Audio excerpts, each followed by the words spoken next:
Bom dia, mais uma manhã com Deus, priorizando a palavra de Deus, e nesta manhã do dia 7 de outubro, nós vamos meditar de Miqueias, do capítulo 1 ao capítulo 4, e que a paz do Senhor encha o teu coração nesta manhã. Então, da série dos profetas menores, chegamos a Miqueias. Aqui está o mapa que vou disponibilizar lá no Facebook e no Instagram. Se você ainda não me segue, é Rubenita Leão.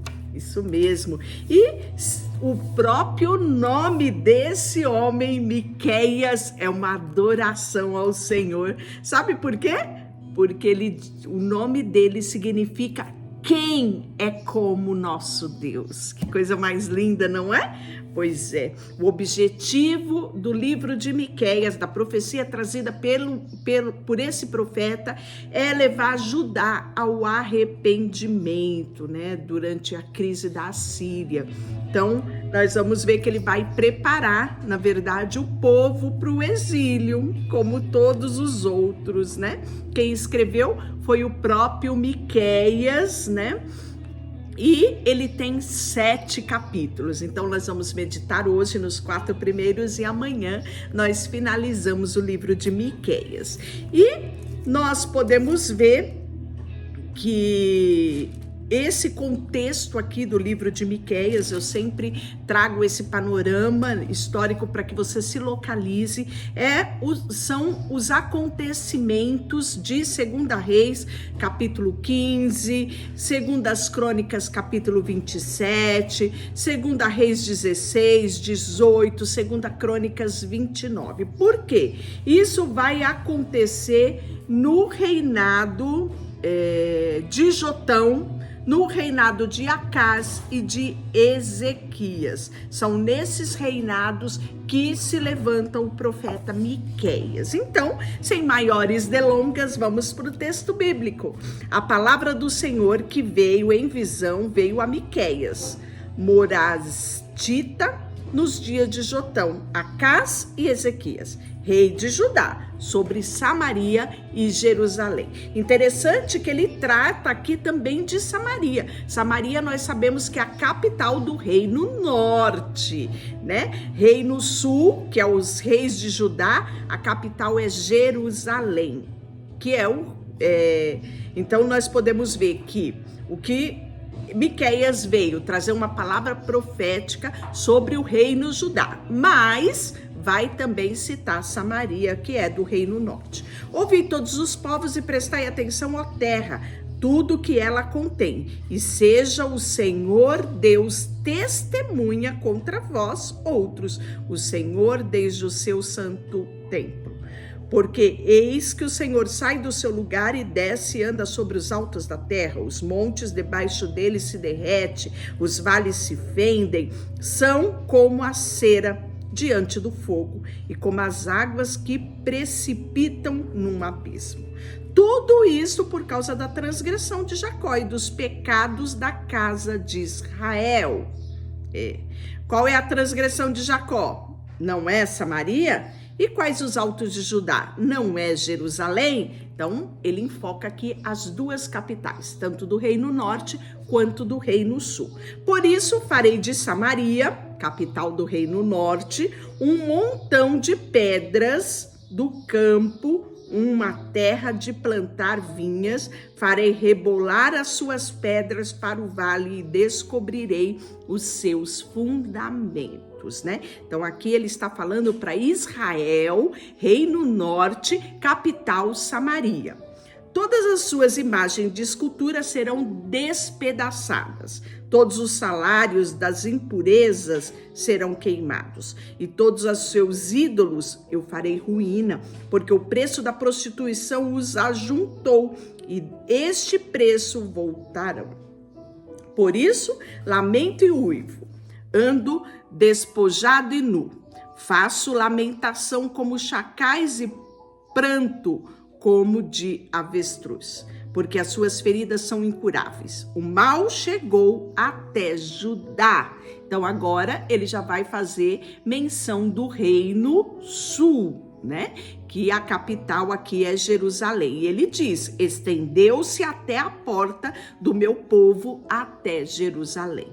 Não o anuncio em Gate, nem chorareis. Revolvei-vos o pó de Bet-Leafra.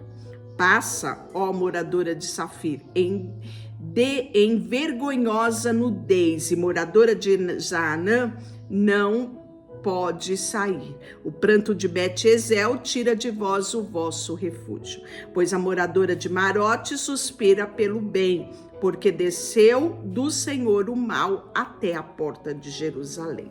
Né? Então ele traz essa profecia, e no capítulo 2 ele vai falar dos opressores, gananciosos eles eram.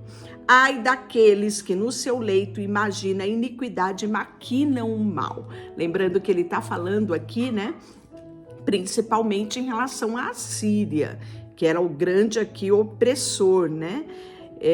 E quão gananciosos eram os assírios. Lembra de Senaqueribe? Pois é. A alva os que praticam, porque o poder está em suas mãos. Se cobiçam campos, arrebatam-se casas, as tomam, assim fazem violência a um homem e a sua casa, a uma pessoa e a sua herança. Porque assim diz o Senhor: eis que projeto mal contra esta família, do qual não tirarei a vossa cerviz, e não andareis ativamente, porque o tempo será mal. Naquele dia se criará contra vós outros um provérbio. Se levantará pranto lastimoso e se dirá: estamos inteiramente desolados. A poção do meu Deus, Deus a troca. Como me despoja, reparta os vossos campos aos rebeldes, porque não terás na congregação do Senhor quem pela sorte, lançado o cordel, meça possessões. E aí, contra também vai ter profecia a falsos profetas. Miqueias vai falar sobre isso. Não bajuleis, dizem eles. Não bajuleis tais coisas, porque desgraça não cairá sobre vós. Tais coisas anunciadas não alcançarão a casa de Jacó. Está irritado o Espírito do Senhor? São estas as tuas obras? Sim, as minhas palavras fazem bem ao que anda retamente. Mas há pouco se levantou o meu povo como inimigos. Além da roupa, roubais a capa daqueles que passam seguros, nem pensais em guerra.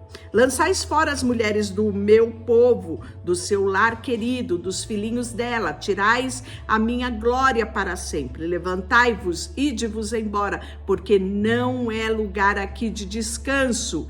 Ide-vos por causa da imundícia que destrói dolosamente. Se houver alguém que, seguindo o vento da falsidade, mentindo, diga: eu te profetizarei do vinho e da bebida forte, será este tal profeta deste povo.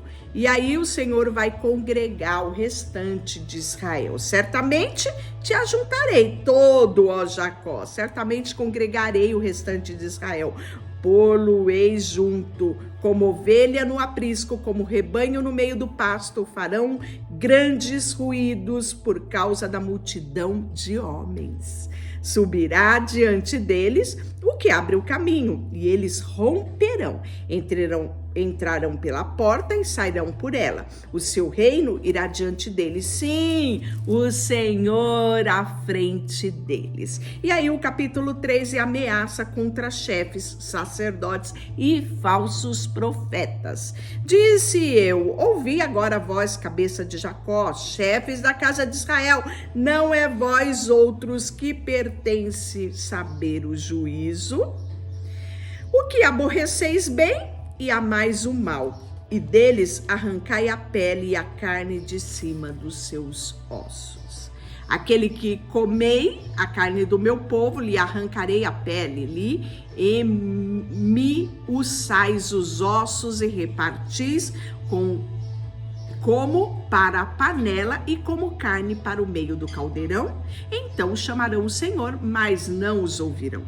Antes esconderá dele a sua face naquele tempo, visto que eles fizeram mal nas suas obras. Assim diz o Senhor acerca dos profetas, para fazer errar o meu povo que clamam paz quando tem o que mastigar, mas apregoam guerra santa contra aqueles que não lhes mete a boca. Portanto, se vos fará noite sem visão e tereis trevas sem adivinhação, por-se-á o sol sobre profetas e sobre eles se enegrecerá o dia. Os videntes se envergonharão, os adivinhadores confundirão. Sim, todos eles cobrirão o seu bigode, porque não há resposta de Deus. Eu, porém, estou cheio do poder do Espírito do Senhor, cheio de juízo e de força, para declarar a Jacó a sua transgressão e Israel o seu pecado. Ouvi agora isto, vós, cabeça de Jacó, e vós, chefes da casa de Israel, que abominais o juízo e perverteis tudo o que é direito. Edificai Sião com sangue de Jerusalém, com perversidade.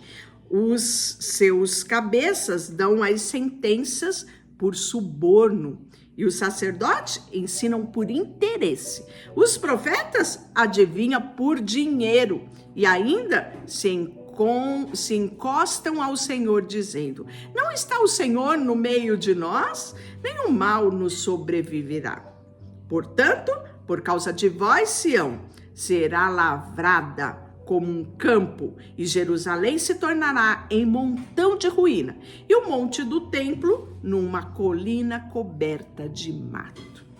Semelhante a isso, profetizou Jeremias, lá no capítulo 26, versículo 18. O anúncio do chamamento dos gentios. Esse é o título do capítulo 4. Vamos lá. Mas no último dia acontecerá que o monte da casa do Senhor será estabelecido. Do cume dos montes se levantará sobre os outeiros, e para ele afluirão aos povos. Olha que promessa extraordinária. Irão muitas nações e dirão: vinde, subamos ao monte do Senhor, a casa de Deus e de Jacó, para que ensine os meus caminhos e andemos pelas suas veredas, porque de Sião procederá a lei e a palavra do Senhor de Jerusalém. Ele julgará entre muitos povos e corrigirá nações poderosas, longínquas. Estas se converterão. As suas espadas em relhas e arados, e as suas lanças em podadeiras. Uma nação não levantará espada contra outra nação, nem aprenderão mais a guerra. Mas assentar-se-á debaixo da sua videira e debaixo da figueira, e não haverá quem os espante, porque a boca do Senhor dos Exércitos disse. Que coisa maravilhosa, né? Olha que coisa linda. Naquele dia, diz o Senhor, congregarei os que cocheiam e recolherei os que forem expulsos e os que afligira.